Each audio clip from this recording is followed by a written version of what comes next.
Hi everyone, welcome to my channel. My name is C Muskan Bansal. और आज की video में मैं आपसे बात करूंगी जो ये हमारे सब्जेक्ट्स होते हैं लाइक डीटी, आईडीटी या फिर लॉ। ये जो सब्जेक्ट्स होते हैं इनमें काफ़ी सारी लिमिट्स होती हैं एंड बहुत कंफ्यूज कर देता है ये सब कुछ कि हम इन सब चीज़ों को रिटेन रख पाना इट इज़ वेरी डिफ़िकल्ट, क्योंकि बहुत सारी लिमिट्स होती हैं और इट बिकम वेरी कंफ्यूजिंग, है ना। हम इस चीज़ को कैसे याद रखें? कहीं कहीं तो लिमिट ऐसी होती है कि मोर देन होगा तो ये वाली चीज़ एप्लीकेबल होगी, अगर इक्वल टू और लेस देन होगा तो ये वाली चीज़ें एप्लीकेबल होगी। और ये वाली जो चीज़ें हैं कि मोर देन और लेस देन, ये सब जगह अलग अलग है। कहीं पे ये चीज़ मोर देन है, कहीं पे ये चीज़ इक्वल और मोर देन है। ऐसे काफ़ी कंफ्यूजिंग बना देता है ये पूरे के पूरे सब्जेक्ट को। तो उस चीज़ से हम उस चीज़ को कैसे हैंडल करें, इस चीज़ से हम कैसे अपने आप को बाहर निकालें एंड इसको ईजी कैसे बनाएं, क्योंकि अल्टीमेटली हमें सब्जेक्ट में पास होना है, नंबर लाने हैं। तो हमें इन चीज़ों को तो गो थ्रू करना ही होगा, इन चीज़ों से तो हमें बाहर आना ही होगा। तो उसका सोल्यूशन क्या है? What is a solution? So I am back with this solution. तो मैं आपको बताती हूँ कि मैंने क्या किया विद दिस, कि जिससे मुझे इन चीज़ों को टैकल करने में काफ़ी आसानी हुई। सो देखिए, सबसे पहले ये देखिए, मैंने कुछ नोट्स बना रखे हैं इंटरनेशनल टैक्स के। ओके, ये मैंने कुछ नोट्स बनाए थे जब मैं प्रिपरेशन कर रही थी ऑफ कोर्स। एंड तो यहाँ पे मैंने क्या लिखा था, कुछ मेन पॉइंट्स या फिर मेन लिमिट्स कह लीजिए। लिमिट्स भी लिखी थी एंड पॉइंट्स भी लिखे थे इसमें। तो यहाँ पे ऑफ कोर्स हमारा जो पहला चैप्टर है इंटरनेशनल टैक्स का, उसमें एक टॉपिक आता है that is associated enterprise, if you remember, if you know. Okay, तो ये वाला टॉपिक आता है। इसमें कितनी सारी बातें हैं कि कैसे रिलेशनशिप ढूंढना है। आई थिंक यू नो कि यहाँ पे 10-12 पॉइंट्स हैं जिसमें रिलेशनशिप हैं, काफ़ी सारी चीज़ें हैं, लिमिट्स भी हैं, परसेंटेज भी हैं। तो वहाँ पे बोर्ड ऑफ डायरेक्टर के रिगार्डिंग बात लिखी थी कि more than half board of director, मतलब बोर्ड ऑफ डायरेक्टर के जब हाफ से ज़्यादा होंगे तो एसोसिएटेड एंटरप्राइज बन जाएगी। तो ये चीज़ मैं गड़बड़ ना कर दूँ, मैं अगर इस चीज़ को यहाँ पे ना लिखती तो शायद मैं एग्ज़ाम में गलती कर सकती थी कि मैं इक्वल को भी इस कैटेगरी में डाल देती। पर इक्वल वाला तो आएगा नहीं, जिसका 50% होगा वो तो एसोसिएटेड एंटरप्राइज बनेगा नहीं। एसोसिएटेड एंटरप्राइज कब बनेगा? जब 51% होगा या फिर 50.5% होगा। 50 पे तो बनेगा नहीं एसोसिएटेड। पर अगर मैं इसको यहाँ ना लिखती तो शायद मैं कंफ्यूज हो सकती थी, पर मैंने इसको यहाँ पे लिख लिया तो मुझे कन्फ्यूजन नहीं हुआ। तो मैं आपसे यही बात कह रही हूँ कि जो ये इंपॉर्टेंट लिमिट्स होती हैं, आप इसको एक जगह नोट डाउन कर लो एंड उसकी पूरी लाइन मत नोट डाउन करो। You just note down the important word, the important thing. यहाँ पे इम्पोर्टेंट क्या है? More than half board of director, that's it, आपका काम बन गया। नेक्स्ट देखिए, जैसे कि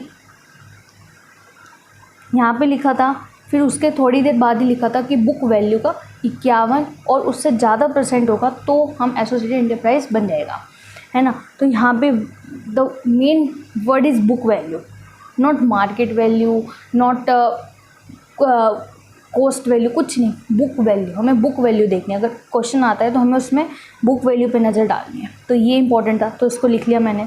फिर यहाँ पे भी 10% और more of guarantee of total borings, तो यहाँ पे 10% और मोर, ये देखो लिमिट।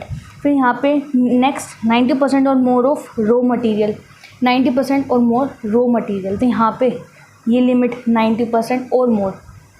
नेक्स्ट देखिए 10% और मोर इंटरेस्ट, वहीं यहाँ जहाँ पे ये सेक्शन 92A है, आप जाओगे तो ये आपको चीज़ें मिल जाएंगी।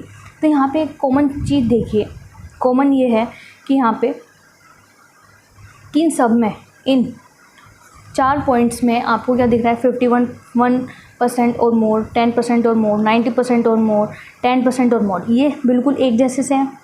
तो इसको मैंने यहाँ पे लिख लिया। तो मुझे पता है कि अगर एसेट के regarding, guarantee, raw material, interest के इनके रिगार्डिंग अगर क्वेश्चन आता है तो लिमिट में था कि और मोर, मतलब इनसे कम नहीं है। लिमिट तो मुझे अपना आप याद हो जाएगी कि 51%, 10%, 90%, 10%, ये तो याद रह जाती है हमें फिगर्स। बट मोर है कि लेस है, ये चीज़ें याद नहीं रहती। पर अगर हम इनको एक जगह मगअप कर लेंगे तो हमें याद रखने में आसानी होगी। तो मैं क्या कहना चाहती हूँ? मैं कहना चाहती हूँ आप इसको एक जगह नोट डाउन कर लो। आपको तरीका सीखना पड़ेगा कि मैं कैसे नोट डाउन करूँ। ओके, उसके बाद जहाँ पे ये था कि 3% और 1% of actual transaction, actual transaction लेना होता है हमें कि एक्चुअल ट्रांजेक्शन प्राइस का 3% और 1% इतना हम छूट दे सकते हैं जब हम एक प्राइस निकालते हैं according to the rule 10CA, है ना। वहाँ पे फिर रूल 10CA में क्या करना होता है, हमें पहले असेंडिंग ऑर्डर्स में लगाना होता है, असेंडिंग ऑर्डर में। तो वो स्टेप बहुत मेन है, अदरवाइज़ अगर नहीं करोगे तो पूरा क्वेश्चन गलत हो जाएगा। तो इसलिए मैंने इसको यहाँ पे इंपॉर्टेंट पॉइंट में लिख लिया। तो मैं आपसे क्या कहना चाहती हूँ, मैं कहना चाहती हूँ कि आपको एक ऐसी नोटबुक बनानी होगी जिसमें आप ये सारी चीज़ें लिख सको। ओके, तो आपको ये काम पक्का करना है, पक्का। ओके, यहाँ पर आपको बहुत सारी चीज़ें लिखनी है एंड आपको टेक्स्ट में तो बहुत सारी चीज़ें ऐसी मिल जाएंगी कि कंफ्यूज कर देंगे आपको। कहीं पे लिखा होगा कि ये वाला सेक्शन तब लगेगा जब 1 करोड़ की लिमिट एक्सीड हो रही होगी, सेम टू सेम बात किसी और सेक्शन में होगी। तो इन दोनों सेक्शन को आप एक साथ लिख दो ना, जिससे कि आप लिमिट में कंफ्यूज ही ना हो, okay.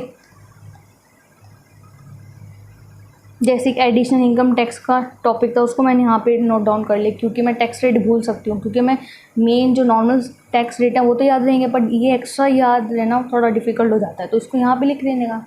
Okay, master file required अगर एक्सीड करता है 1 करोड़ से, 1 करोड़ वाली लिमिट एक जगह और थी, उसको भी मैंने यहाँ पे लिख लिया। ये जब एक्सिस इंटरेस्ट की बात आती है जिसको हम 8 सालों तक कैरी फॉरवर्ड कर सकते हैं, ये सारी चीज़ें आपको इंटरनेशनल टैक्सेशन में देखने को मिल जाएगी। आपको कंफ्यूज नहीं होना है, सेम टू सेम आपको फॉलो करना है TDS और TCS में। आपको पता होना चाहिए कि अगर पैन ने कोट किया तो TDS का हायर परसेंटेज कितना होगा, सेम टू सेम वहीं पे आप TCS का लिख लो। एंड 194Q और O के लिए अलग लिमिट्स थी, अगर पैन ने कोट किया, सेम टू सेम TCS के लिए कुछ अलग लिमिट थी, तो वो आपको एक जगह कोट करना पड़ेगा जिससे कि आप आसानी से उन्हें देख सको। ओके, सिंपल बनाइए अपने सब्जेक्ट को, अगर आप बना लेंगे तो। सो मुझे आपके साथ इसी रिगार्डिंग बात करनी थी कि आप अपने सब्जेक्ट को ओवरऑल इजी कैसे बना सकते हैं। एंड ऑफकोर्स इजी बन सकता है, अगर आप इजी बनाएंगे तो बन जाएगा। If you think that it is easy तो आपको ईजी लगेगा, बट अगर आपको लगेगा कि हार्ड है तो आपको फिर चीज़ें हार्ड ही लगनी शुरू हो जाएंगी। एंड फिर आप के लिए छोटी छोटी चीज़ें भी हार्ड होंगी, तो आपको वो चीज़ नहीं करनी है, ईजी बनाना है अपने सब्जेक्ट को। एंड अच्छे से मेहनत कीजिए, पेपर आने वाले हैं, अपना बेस्ट दीजिए एंड इस बार का एग्ज़ाम आप क्लियर करेंगे अगर आप चाहते हैं तो। Okay, so all the best for your exams. तो मिलते हैं अगली वीडियो में, तब तक के लिए बाय बाय।